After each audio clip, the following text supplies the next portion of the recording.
Hey, what's up, you guys? Bloody Jacob here to give you my thoughts on Iron Man 2, which released in 2010. And I know, where's my video on the first Iron Man? I should probably do that at some point. But everyone talks about the first Iron Man. It was very, of course, important to setting up all that came afterward. It was a very good start, very crucial point in the MCU, and important to kind of where superhero and comic movies went in general. But I wanted to talk about Iron Man 2, which I've had a certain relationship with over the years. I've always been kind of lukewarm on it, but I haven't watched it in years, so I finally decided to give it a rewatch, first time in a while. And I gotta say, my mind has sort of shifted on Iron Man 2 again. I always thought it was fine. I at least really liked most of the performances, but now I think it's actually a pretty great sequel. One that I think I might enjoy more overall, at least upon these recent rewatches, more than the first, which I know is blasphemy to most. Um, but I just really, really did. Now I know it was sort of rushed into production after how successful the first movie was, and they were kind of wanting to get more set up for the Avengers, which came out just a couple years after this. But that being said, it was a lot more cohesive. It came out a lot more cohesive and a lot more just solidly put together all around that I think it's really given credit for. I think the elements of Stark sort of having to fight the government over them wanting to sort of make Iron Man like a military weapon or possession, ties into how his tech was, taken and misused, and his sort of kind of change of stance of, how he'd let others, use his technology and just become more strict on how, and how it is implemented into the rest of the world was a nice sort of connection and bridge of sort of different, conflicts in both the films. Another element they incorporated here was meant to emulate sort of Oppenheimer. Yes, before the big Christopher Nolan movie, it was meant to emulate Oppenheimer and Stark's sort of depression over sort of creating like this, just damning piece of technology or weaponry for the world that's caused all this other kind of set of issues and hysteria to a point anyway. And that ties into Stark's general psyche and state of mind with his alcoholism, as well as the core, the reactor that's actually slowly killing him. That's also allowing him to do all he's doing. Robert Downey Jr. does a fantastic job in this movie again. So I thought all the personal elements and the government aspects really, really worked well.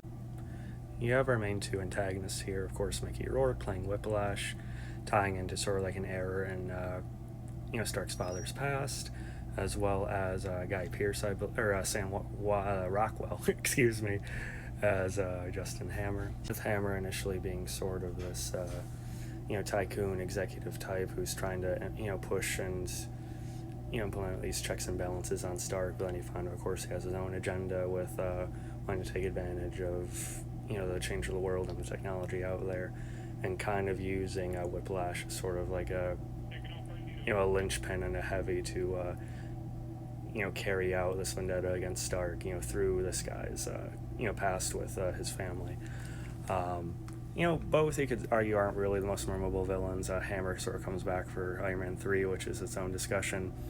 But Rourke, he's kind of Mickey Rourke for the past 20 years. That's, if you have Mickey Rourke in a role, he's going to be half the character and half just him being himself. But that being said, he doesn't do a terrible job, and he's far from the worst MCU villain. I think the racetrack sequence is pretty cool. You also have the recasting of James Rhodes' War Machine from Terrence Howard to Don Cheadle, and I think it's okay. I think Don Cheadle is likable as an actor, but I don't think necessarily either actor fully fit in the part, which is funny. But it works fine, for the story they're telling. They still do, I think, pretty well with it, with the conflict of the government side that Rhodes is on, so he's forced to sort of contend with Stark in a way he doesn't really want to. And their fight is quite a bit of fun, with Stark being a bit tipsy at the time.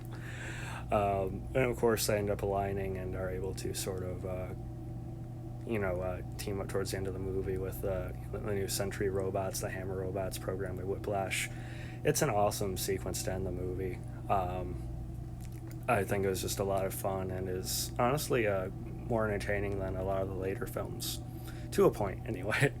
Um, I just really, really enjoyed this movie. Also have the first appearance of Scarlett Johansson as Black Widow, and it would have been cool if it was Emily Blunt, but Scarlett Johansson does do a very fine job in the part, and I sort of like the banter and tension once Stark is made aware of who she is, from Nick Fury, and how they sort of have to like downplay it when they're around each other, but she's still trying to keep her facade going, as she's integrating herself into what's going on in the film. Um, I still don't really care for Gwyneth Paltrow in the role of Pepper Potts. I've never really liked Gwyneth Paltrow that much for some reason. Um, but again, very fine chemistry with Robert Downey, but he seems to rub off on everyone quite well, in any movie. Um, but yeah, there's plenty more I could talk about. I think the concentration on Stark's psyche and state of mind, as well as his past with his father, really make this one as good as I think it is.